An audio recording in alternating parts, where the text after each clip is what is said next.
Assalamualaikum warahmatullahi wabarakatuh.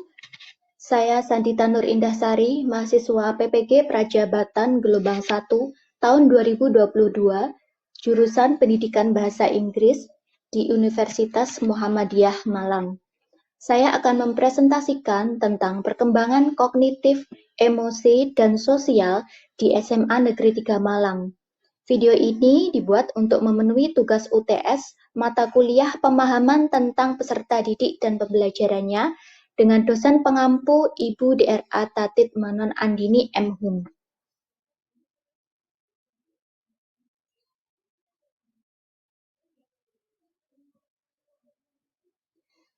Peserta didik merupakan individu yang unik karena masing-masing dari mereka memiliki karakteristik yang berbeda-beda. Sebagai seorang pendidik, merupakan suatu kewajiban untuk dapat mengenali masing-masing keunikan peserta didik. Karakteristik perkembangan peserta didik yang akan saya bahas pada hari ini adalah karakteristik perkembangan kognitif, emosi, dan sosial. Berikut hasil observasi saya tentang perkembangan kognitif, emosi, dan sosial di kelas 10A SMA Negeri 3 Malang.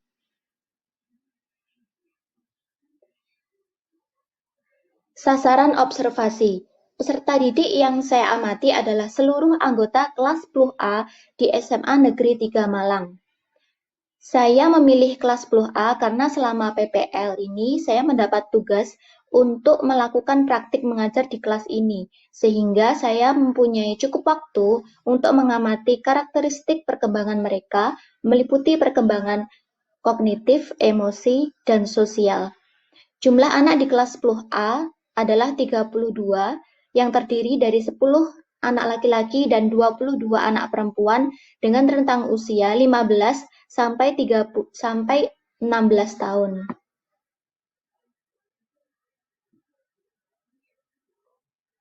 Teknik observasi yang saya lakukan adalah dengan cara mengidentifikasi secara langsung peserta didik secara diam-diam tanpa diketahui oleh mereka. Jadi ketika saya melakukan observasi itu tidak diketahui oleh mereka. Kemudian untuk memudahkan perolehan data, saya menggunakan panduan observasi yang sudah saya buat sebelumnya. Panduan observasi tersebut memuat karakteristik perkembangan peserta didik dalam aspek kognitif, emosi, dan sosial. Selanjutnya adalah teknik analisis data. Data-data yang sudah terkumpul dalam lembar observasi, kemudian saya analisis dengan menggunakan rumus berikut untuk menentukan skor akhir dari masing-masing peserta didik. Rumusnya adalah NA sama dengan SA per SMI dikali 100. NA adalah nilai akhir, SA adalah skor aktual, dan SMI adalah skor maksimal ideal. Skor aktual adalah skor yang diperoleh oleh siswa.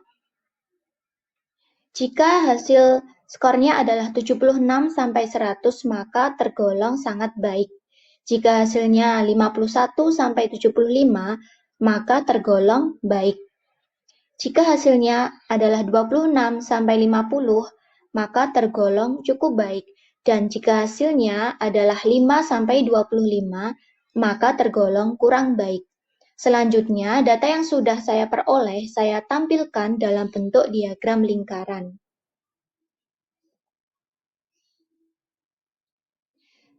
Berikut adalah deskripsi analisis perkembangan kognitif, emosi, dan sosial peserta didik kelas 10A di SMA Negeri 3 Malang.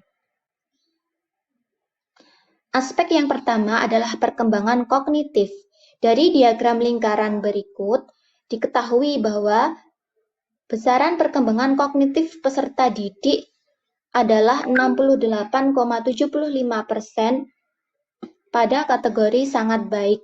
Kemudian untuk kategori baik adalah 31,25%.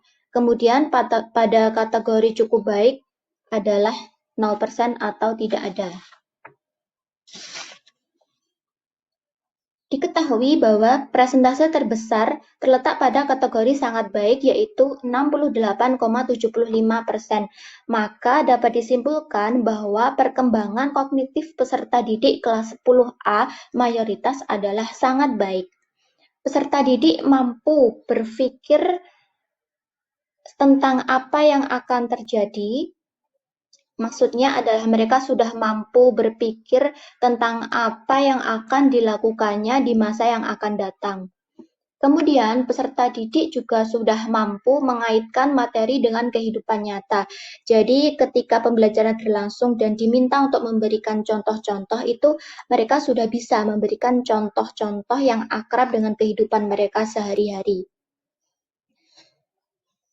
Selain itu, mereka juga mampu memberikan argumentasi dan pendapatnya, serta melakukan presentasi di depan kelas. Namun, ada 31,25% peserta didik yang cenderung pasif ketika ditanya oleh guru, ataupun ketika diminta pendapatnya. Dan setelah dilakukan observasi lebih lanjut, ternyata peserta didik tersebut memiliki masalah dalam hal konsentrasi belajar, sehingga guru membatasi penggunaan handphone di dalam kelas. Aspek selanjutnya adalah perkembangan emosi. Dari diagram lingkaran berikut diperoleh data bahwasanya besaran perkembangan emosi pada kategori sangat baik adalah 46,9%. Kemudian pada kategori baik adalah 28,1% dan pada kategori cukup baik adalah 25%. Diketahui bahwasanya persentase terbesar terletak pada kategori sangat baik, yaitu 46,9%.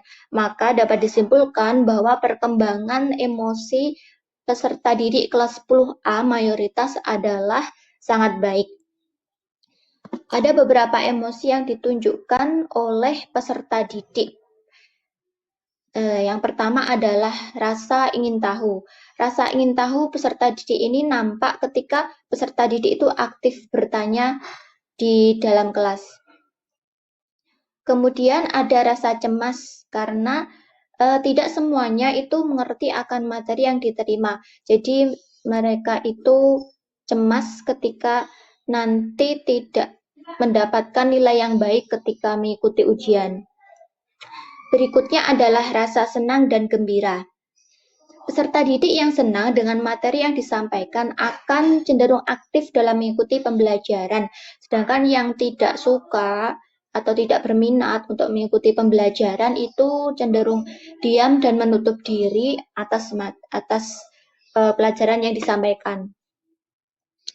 Peserta didik juga menunjukkan emosi marah ketika dalam kerja kelompok kemudian ada anggota kelompoknya yang sibuk sendiri atau ramai sehingga dia merasa terganggu. Kemudian dia menunjukkan ekspresi marah. Selain itu, peserta didik juga menunjukkan emosi berupa kasih sayang. Antara teman itu menumbuhkan rasa kasih sayang. Bisa dilihat ketika jam istirahat, mereka itu terlihat akur dan rukun. Jadi tidak ada keributan antar peserta didik. Aspek perkembangan yang terakhir adalah perkembangan sosial. Dari diagram lingkaran berikut, didapatkan hasil bahwasannya perkembangan sosial peserta didik kelas 10A dalam kategori sangat baik adalah 28,1%. Kemudian pada kategori baik adalah 53,1% dan pada kategori cukup baik adalah 18,8%. Dilihat bahwa persentase terbesar terletak pada kategori sangat baik, maka dapat disimpulkan bahwasannya perkembangan sosial peserta didik kelas 10A mayoritas adalah sangat baik.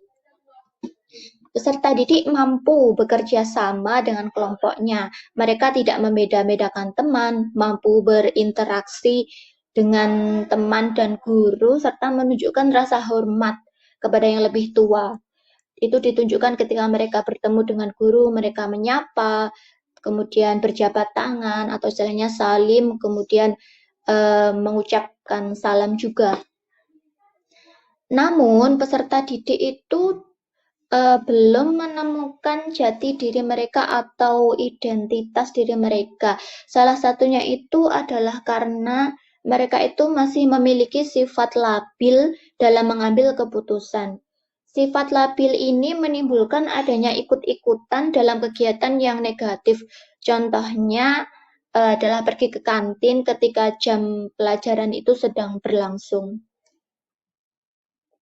Kemudian pembentukan relasi antara lawan jenis juga sudah mulai terlihat, yaitu ketika mereka pergi ke kantin bersama atau ketika mereka duduk berduaan di kelas.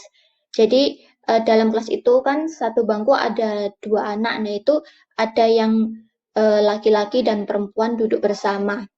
Kemudian mereka itu juga mulai memikirkan tentang estetika dalam berpenampilan. Itu terlihat dari gaya rambut mereka, dari mereka yang memakai wangi-wangian dan memakai atribut sekolah dengan rapi.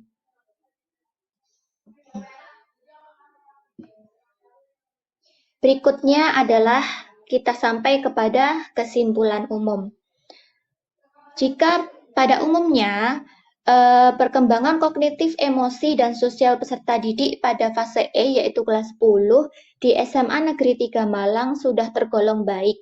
Instansi sekolah sangat berperan pada perkembangan anak.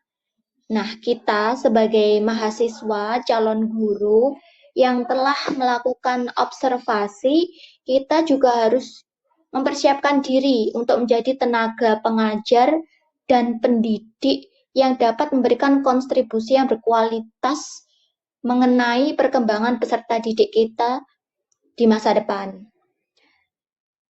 Agar peserta didik kita itu bisa tumbuh dan berkembang dengan baik dan lancar hingga menjadi sumber daya manusia yang berkualitas dan berguna bagi bangsa dan negara. Sekian presentasi dari saya, ada kurang lebihnya saya mohon maaf. Wassalamualaikum warahmatullahi wabarakatuh.